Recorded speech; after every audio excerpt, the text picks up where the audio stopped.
సంవత్సరాల నుంచి కష్టపడుతున్నా. హాయిగా జిమ్కి వెళ్ళడం, తినడం, రావడము నాకు అయిపోయింది. చేసుకున్నా వదిలేసిన. మీకు అదే వీటిలో అనుకున్నప్పుడు నన్ను ఎందుకు తెచ్చుకోవాలి?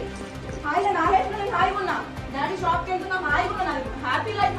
ఎవరైనా డబ్బులు నీ పబ్లిసిటీ కోసం, పబ్లిసిటీ అందరూ చూపించడం కోసం, పెళ్లి చేసి చూపించడం కోసం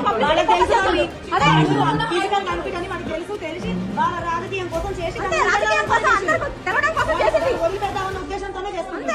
తెలిసి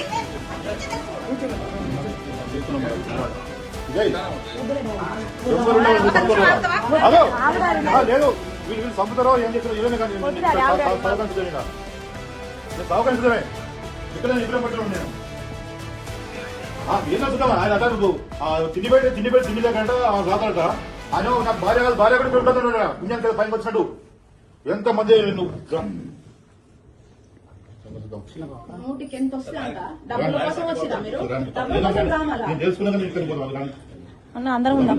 ఉందా డబ్బుల కోసం అంట. ఎన్ని అన్నా భరించిన, ఏం చేసినా లాస్ట్ కి ఇక్కడ నుంచి ఆషాఢం నుంచి వెళ్తున్నా అని చెప్తే కాలు ఇక్కడ పెట్టుకోవాలి. ఇట్లా ఎన్ని చేసినా భరించిన, అన్ని నా మనసులో ఉన్నాయి. ఇంకా ఎందుకు భరిస్తా నేను?